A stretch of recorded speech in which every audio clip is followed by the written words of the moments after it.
ఉందని చెప్పి అంటున్నా. నేను ఏం చెప్పాలి? నా గోస ఏం చెప్పాలని చెప్పి అంటున్నాను.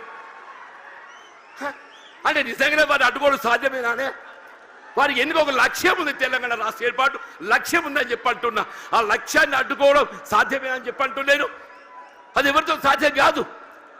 వారు ఏదో 2 పర్యాయాలు ఉప ఎన్నికలు గెలిచి యావత్ తెలంగాణ సమాజాన్ని జాగృతి చేసి తెలంగాణ రాష్ట్రాన్ని సాధించదగిందని చెప్పి అంటున్నాను.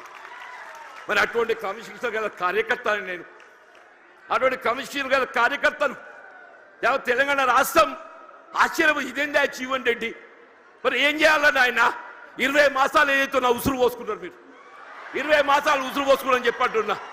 నేను ఇంతకాలం ఈ మానసిక క్షోభ నేను భరించాలని చెప్పంటున్నాను.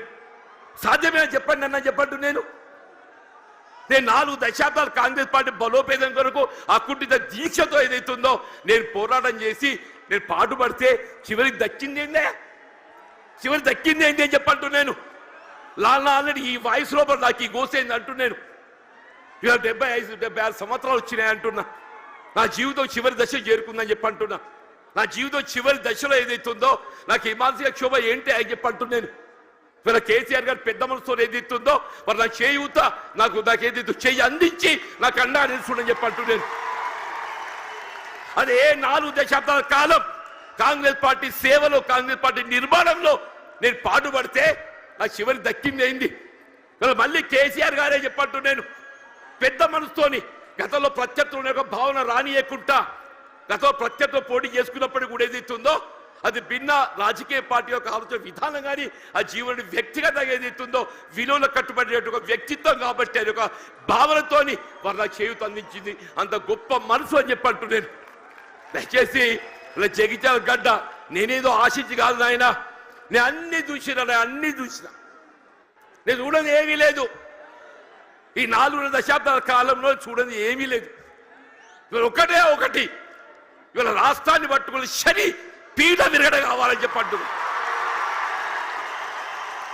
ఒకే ఒకటి ఈ రాష్ట్రాన్ని పట్టుకొని శని పీడ విరగడ కావాలని చెప్పంటున్నా. ఆ శని పీడ విరగడ కావడానికి కొరకు ఏదైతుందో కేవలం కేసీఆర్ గారి యొక్క నాయకత్వంతో మాత్రమే సాధ్యమవుతున్న భావనతో ఏదైతుందో ఇవాళ కేసీఆర్ గారి యొక్క నాయకత్వంలో బీఆర్ఎస్ పార్టీ చేరదొరుకుతుందని చెప్పంటు. దయచేసి ఇంతకాలం నాకు అండగా నిలిచిందా మీరు? నిజంగా మీ అందరికీ నా శేష జీవితం మీ అందరికీ నీ సేవ చేసి రుణం తీసుకోలేని చెప్పంటున్నాను. వీళ్ళ కేసీఆర్ గారి యొక్క నాయకత్వంలో వీళ్ళ ఉమ్మడి కరీంనగర్ జిల్లానే కాదు యావత్ తెలంగాణ రాష్ట్రంలో గులాబీ జెండా ఎగరవేయటమే మనందరూ ఒక లక్ష్యంగా మనం ముందు పోవాలని చెప్పంటున్నాం. రాబోయే కాలం 119 స్థానాలు ఉంటాయి, ఎన్ని ఉంటాయో తెలియదు. కానీ ఎన్ని స్థానాలు ఉన్నా అని ఉమ్మడి రాష్ట్రంలో కాంగ్రెస్ పరిస్థితి ఏ విధంగా మారిందో రేపు రాబోయే శాతం ఎన్నికల్లో మీకు 94 ఉప ఎన్నికల్లో కాంగ్రెస్ పార్టీ పరిస్థితి కంటే ఇక దీనంగా తయారైపోతుందని చెప్పకుండా మనం చూస్తామని చెప్పంటాం. It was not but 10% it was not but 10% అని చెప్పంటున్నా.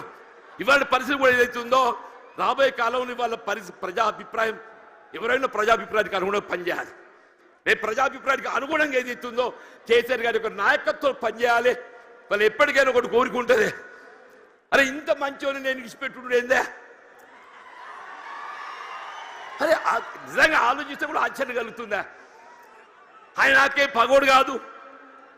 మేము గతంలో కలిసి ప్రయాణం చేసినాం. వారి జీవితం విద్యార్థి దశలో ఏదైతుందో ఇదే జగిత్యాల అంగడి బజార్లో గడిపిందని చెప్పి అంటున్నా. జగిత్యాలకు కేసీఆర్ గారికి ఉన్న ఒక అనుబంధం ఏదైతుందో ఇప్పటి తరాన్ని తెలియకపోవచ్చు. కానీ కేసీఆర్ గారి ఒక భార్య జీవితం ఏదైతుందో జగిత్యాలతో ముడివేసుకుందని చెప్పి అంటున్నాను.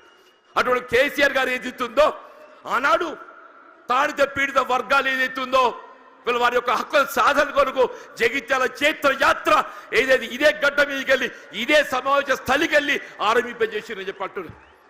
కేసీఆర్ గారు కూడా చెప్పిండ్రు, వారే అన్నారు అది మనం 70లో ఒకసారి ఏదైతుందో ఆనాడు జగిత్యాల చైత్ర యాత్ర చేసిన చూడుని అదే జాగ్రత్త పెట్టాలన్నయ్య మన స్ఫూర్తి మనం వినిపించాలని చెప్పిండ్రు. వారి ఆలోచనకు అనుగుణంగా ఏదైతుందో కేసీఆర్ గారి ఒక చైత్ర యాత్ర ఇదే జగిత్యాల గడ్డ నుండి ఇదే కేంద్రానికి వెళ్ళి వారు పిలిపిస్తున్నారని చెప్పి అంటున్నారు. ఇలా రాష్ట్రంలో గులాబీ జెండా ఎగరవేయడం కేసీఆర్ గారిని తిరిగి ముఖ్యమంత్రిగా ఏదైతుందో నెలగొని వారు ఏర్పాటు చేసుకొని ఈ రాష్ట్ర పూర్తిగా తోడ్పడడం మన ఏకైక లక్ష్యంగా పనిచేయాలి. మరి ఆ విధంగా పనిచేసే అవకాశం కల్పించినందుకు మరి హృదయపూర్వక ధన్యవాదాలు చెప్తామని చెప్పండి. వాస్తవంగా ఏదైతుందో కేటీఆర్ గారు హరీష్ రావు గారు వాళ్ళు రావాల్సిందే. వారికి వేరే బాధ్యత అప్పగించడంతో